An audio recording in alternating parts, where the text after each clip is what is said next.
instansi. Saya izin share screen ya, Pak. Monggo. Oke, Bapak Ibu sudah muncul ya screen-nya ya? Sudah, Pak.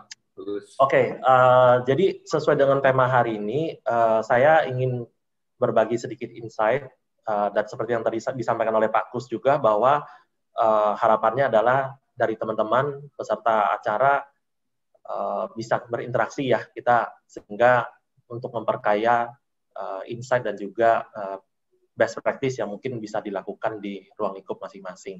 Jadi hari ini saya akan membawakan sedikit ulasan terkait bagaimana digitalisasi workplace ini khususnya post pandemi, karena tidak terasa kita sudah bersama-sama melewatkan masa pandemi ini selama 1 tahun semenjak bulan Maret tahun 2020, dan banyak sekali kegiatan-kegiatan normal baru yang udah kita laluin, dan tentunya ini membawa satu challenge buat kita semua ya. Nah, sebelum saya mengulas lebih detail, mohon izin saya untuk memperkenalkan diri. Jadi saat ini seperti yang disampaikan Pak Kus, saat ini saya menjabat sebagai Managing Director di Matrix Staff Info. Sebelumnya background saya ada lebih banyak di komersial dan business development, khususnya dari sektor industri telekomunikasi yang bergerak di bidang internet dan infrastruktur. Kemarin di bulan Juli 2020 saya diminta untuk bisa bergabung di NAPCO.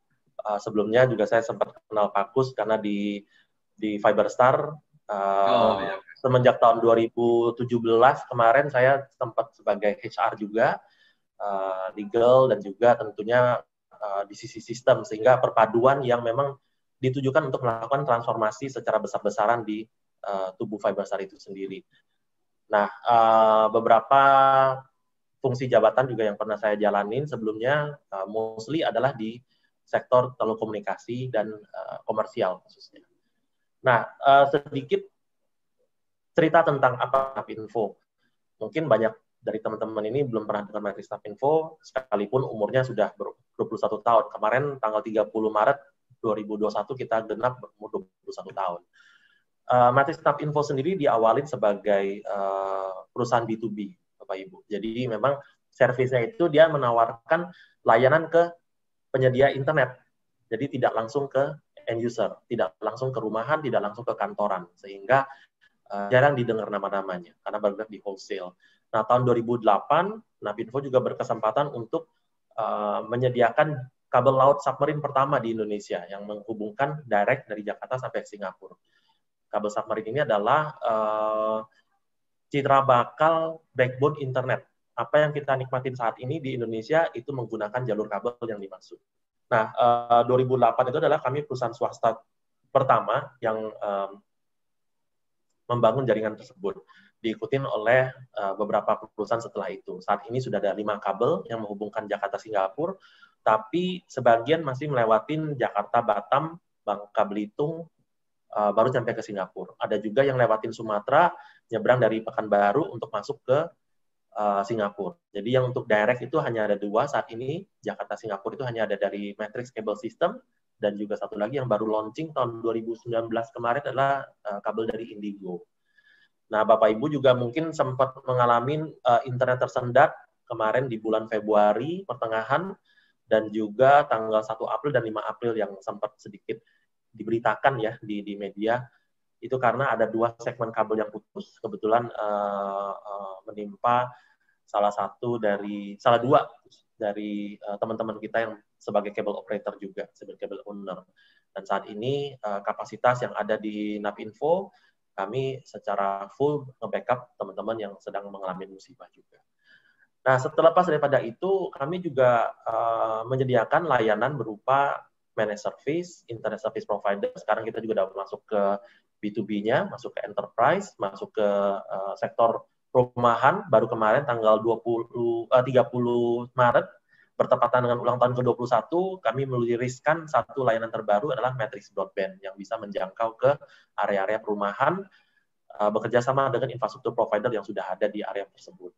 Kami juga menyediakan 1 layanan yang disebut adalah Matrix Cable Internet Exchange. Nah, Matrix Cable Internet Exchange adalah sesuatu yang menghubungkan konten-konten di luar negeri sampai ke Jakarta. Kita memanjakan pelanggan-pelanggan, baik itu direct customer maupun indirect customer untuk bisa terhubung dengan lebih cepat.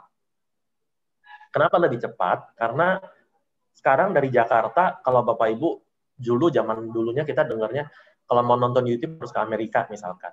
Ya, YouTube is very common, semuanya sudah ada di Indonesia, ada di Singapura. Tapi yang ditawarkan dari layanan Matrix Cable Internet Exchange ini, atau dikenalnya dengan MCIX, itu adalah menghubungkan konten-konten yang ada di luar negeri. Ya, kita jemput mereka balik. Ya, bisa dibilang sejenis Matrix ini importir konten, mungkin bahasanya. Kita menghubungkan diri ke 13 pusat data center yang ada di dunia, terbagi di 3 benua, ada di Amerika, Eropa, dan juga Asia. Di Amerika ada di Seattle, Palo Alto, Los Angeles. Di Eropa kita ada di London, Moskow, Frankfurt, Jerman, dan juga di Amsterdam. Untuk yang di segmen Asia, itu ada di Jepang yang baru kita luncurkan di bulan Desember kemarin, Hong Kong AX juga, yang menghubungkan konten-konten dari Hong Kong, dan tentunya sebagian besar yang ada di Singapura. Nah, Bapak Ibu, apa sih yang sebenarnya terhubung di sana? Sebenarnya yang kita lakukan sehari-hari tidak hanya nonton streamingnya ya, tapi berbagai jenis konten yang membuat merasa sebenarnya bandwidth dengan pemakaian di rumah 15 mega, 30 mega, 50 mega cukup atau tidaknya adalah sebenarnya harus dilihat dari jenis konten yang terhubung. Apabila kontennya semakin banyak terhubung, maka kualitas internetnya akan semakin bagus. Kualitas internet kita bagi menjadi 3. Satu, dari sisi signal. Kalau itu di signal sudah artinya Wi-Fi ya. Wi-Fi di rumah kita itu penempatannya proper atau tidak. Itu akan berdampak pada kualitas juga. Kedua, kualitas daripada sambungan internet sampai ke rumah Bapak Ibu. Apakah itu menggunakan media fiber optik, koaksial, atau wireless. Itu juga akan menentukan kualitasnya. Nah, yang ketiga, itu adalah konten-konten internet yang terhubung dengan internet Bapak Ibu subscribe setiap bulannya. Karena itu ada 3 komponen yang sangat mendasar. Nah, Matrix Internet Exchange, MCIX, itu mengambil peran yang di hulunya. Artinya kita menghubungkan konten-konten itu ke luar negeri, sehingga Bapak Ibu apabila menggunakan, ataupun provider itu menggunakan layanan dari Matrix, maka Bapak Ibu juga dapat menikmati konten yang berkualitas. Tidak hanya dari sisi infrastruktur. Dari sisi gaming, dari sisi streaming, lifestyle, cloud sekalipun, untuk orang-orang yang bekerja itu sangat akan mendukung apabila konten-kontennya itu sudah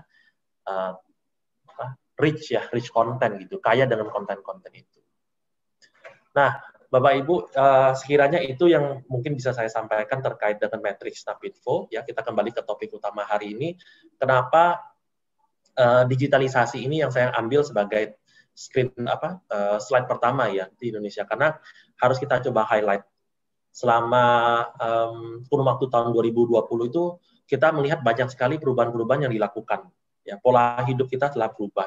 Bagaimana yang tadinya kita kulonowonnya kita harus tatap muka, sekarang bahkan dengan instansi pemerintah pun sebagian besar dilakukan secara daring. Rapat kabinet, rapat menteri, rapat ini semua dilakukan secara daring. Bahkan kepala negara kita, Pak Presiden Jokowi juga menghadirin konferensi berkelas internasional yang selama ini para kepala negara harus bertemu di satu negara, sekarang mereka melakukan secara daring juga karena faktor pandemi ini. Jadi kalau di sektor government yang sangat rigid untuk perubahan biasanya dengan norma-norma baru, kita dari sisi kalangan umum, khususnya dari sisi sektor swasta, harusnya bisa lebih agile. Kita harus bisa lebih gampang untuk melakukan adaptasi.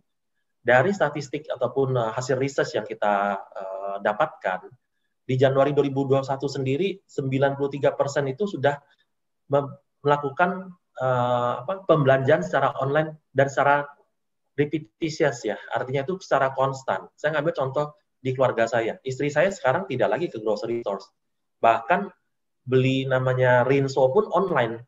Jadi itu secara nggak langsung kan satu memang mempermudah waktu ya, dan juga protokol kesehatan kita jaga, tapi di satu sisi kita juga memberikan roda perekonomian tetap berjalan. Kenapa? Karena masih kurir-kurir itu akhirnya mereka ada sesuatu yang diantar. Kalau sebelumnya itu kurir ataupun mungkin ojek online, mereka hanya mengangkat penumpang ya, mentransfer orang. Saat ini juga mereka mentransfer barang dan frekuensinya lebih tinggi. Perusahaan-perusahaan logistik juga sangat berkembang. Kenapa? Karena semuanya sudah online groceries, salah satu yang mungkin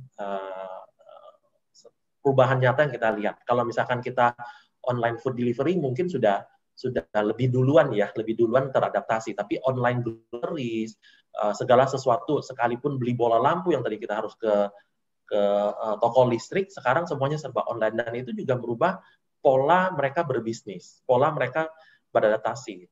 UMKM kita semuanya serba online, tidak lagi yang tadinya tertutup hanya satu daerah ataupun tertutup komunitasnya dia saja. Bahkan hari ini saya lihat di sini Pak Ku sudah ada sekitar 80 peserta yang hadir, sebagian di luar kota. Ya, kalau misalnya kita adakan di normal days, mungkin kita masih harus traveling ya sampai ke Jakarta, itu tidak bisa pulang hari, biasa mungkin nginep 1 hari gitu loh. Nah, di sana kita melihat bahwa era digitalisasi ini didorong sangat kuat percepatannya oleh kehadirannya COVID. Ya, kita harus lihat dari sisi positifnya, karena kalau kita lihat COVID negatifnya, kita stres nanti lama-lama pikirin yang sisi negatifnya. Kita lihat dari sisi positifnya, bagaimana COVID itu bisa justru mengakselerasi atau mengamplifikasi digital revolusi di Indonesia khususnya. Dan kita juga lihat bahwa kehadiran akan teknologi, dalam hal ini internet konektivitas di Indonesia juga semakin dibutuhkan. Banyak daerah-daerah yang tadinya tidak terjangkau, sekarang RT RW-nya tadinya blocking ya, di bahasanya kita blocking, artinya sudah ada apa di sini, tidak perlu lagi provider lain. Nah, sekarang mereka bilang, wah ternyata provider saya kurang bagus, Bapak tolong dong segera hadirkan di sini, anak saya sekolah, anak saya Zoom, kalau misalkan Bapak Ibu, yang khususnya ibu-ibu ya mungkin di rumah sering stres gitu, kalau misalkan anak sekolahnya online gitu, kok sekarang yang stres ibunya bukan gurunya gitu ya. Nah, jadi ini juga satu tantangan bagaimana kita di sektor pelaku industri di infrastruktur teknologi, khususnya di telekomunikasi, bisa memberikan kenyamanan dengan memfasilitasi era digital ini.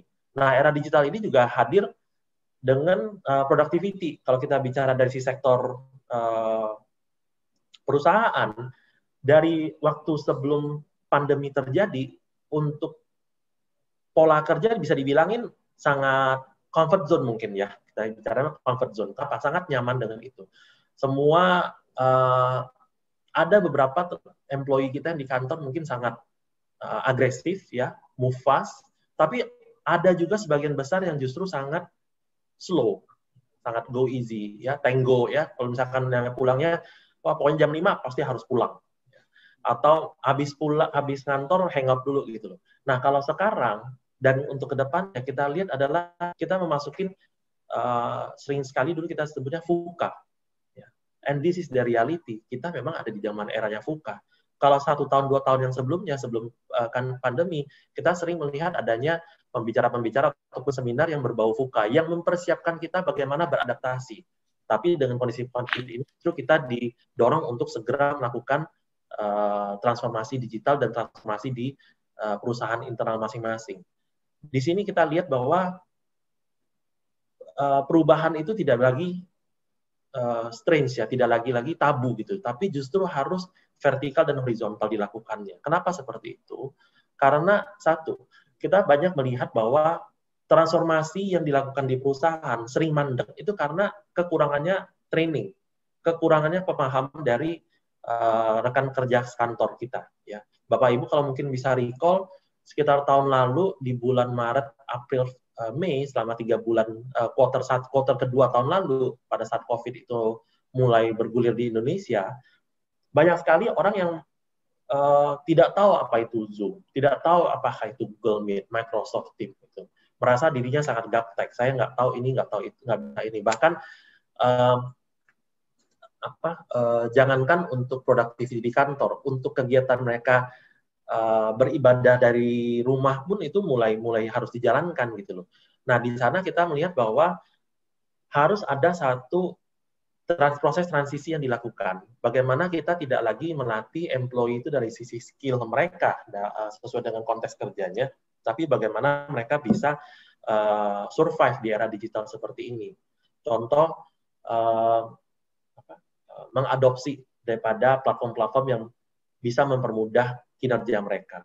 Nah, kekurangannya pengetahuan di sisi faktor digital ini berdampak pada lack of communication juga. Ya, yang salah satu penyebabnya adalah selama ini tidak ada sosialisasi yang rutin, tidak ada kegiatan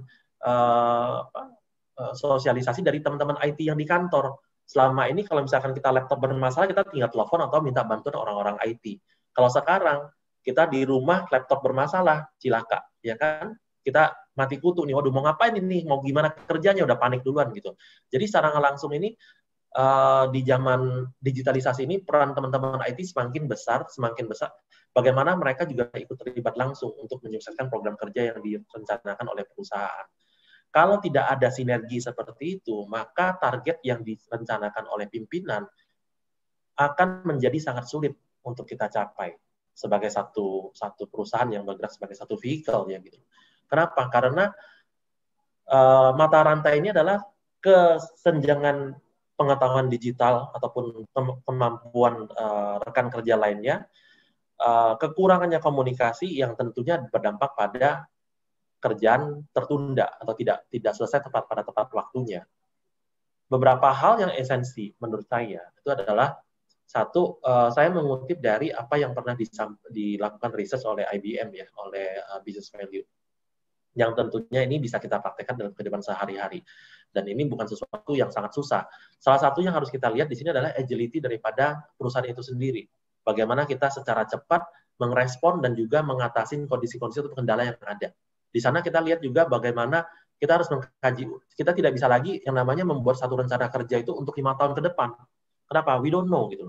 Contoh proses vaksinasi yang sedang diramaikan saat ini. Selama 2 bulan terakhir ini pemerintah masih sangat berupaya untuk memberikan program vaksinasi. Bagaimana itu bisa terserap di segmen garda depan, tenaga kesehatan, dan dilanjutkan dengan tenaga pengajar serta lansia, ya kan? Tapi penetrasinya juga masih mengalami tantangan. Nah, oleh karena itu di perusahaan kita ngambil contoh untuk di sektor kesehatan yang sekarang lagi marak menjadi sorotan ya. Bagaimana yang namanya peran serta nakes itu bisa membantu menyukseskan program vaksinasi itu sendiri gitu. Yang tadinya konvensional kita menunggu orang datang ke puskesmas atau tepat waktunya untuk mendapatkan vaksin, tapi sekarang bagaimana mereka have to outreach the people. Dan ini juga flexibility working system ya, di mana Kementerian Kesehatan juga sangat didorong untuk merupakan melakukan pendataan pasien, calon penerima vaksin, kapan mereka di recall, itu semuanya tertransformasi secara otomatis. Di sana kita lihat bahwa transformasi ini tidak luput daripada peran dari teknologi itu sendiri. Jadi sehingga banyak sekali juga perusahaan yang saya lihat pasca pandemi itu tidak menitikberatkan pada sektor IT. Yang mereka lihat adalah hanya faktor sales ataupun mungkin human capital, penerapan training, kita kirim mereka untuk disertifikasi. Gitu. Tapi back end-nya sendiri itu tidak mendapatkan perhatian yang khusus.